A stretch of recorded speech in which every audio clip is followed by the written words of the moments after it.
किसी भी विकास की गंगा की शुरुआत विधायिका से होती है। विधायिका का सबसे प्रमुख कर्तव्य है कि विधायिका कार्यपालिका और न्यायपालिका दोनों को सही दृष्टिकोण में रखे। कार्यपालिका को कटघरे में रखने का, कार्यपालिका को सही रास्ता दिखाने के लिए कार्यपालिका नियम के अनुसार काम करे, ये पूरे सदन का कर्तव्य है। यह सिर्फ इस तरफ का नहीं, दोनों तरफ का है। यदि अगर सरकार को आईना दिखाया जाएगा तो सरकार के लिए बहुत लाभकारी होगा। और मेरे कहने का मतलब यह है कि सदन के अंदर जो हम कार्यवाही करते हैं उसका असर प्रांत में नहीं, प्रांत के बाहर भी पड़ता है। सबसे पहले आपको ध्यान रखना चाहिए कि संविधान सभा में कार्यवाही कैसे हुई। करीब 3 साल तक संविधान सभा चली, कई सत्र हुए, उनके सामने बहुत बड़ी चुनौतियां थी, जटिल विषय थे, एक मन बनाना मुश्किल था।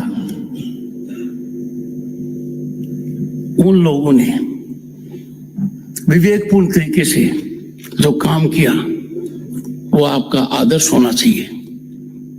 3 साल के काल में एक बार भी व्यवधान नहीं हुआ,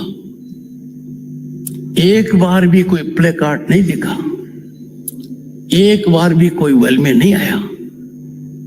और संकेत साफ है, सरकार सत्ता में है पर सदन को चलाना और राज्य को दिशा देना पक्ष और विपक्ष दोनों की जिम्मेवारी है।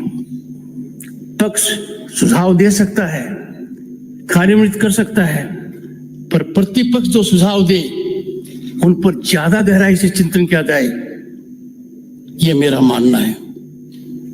आज का परिदृश्य चिंता और चिंतन का है। आज बाहर जाकर पता लगा लीजिए, विधायिका का आचरण देखकर लोग हतप्रभ हैं, लोग चिंतित हैं। अनुकरणीय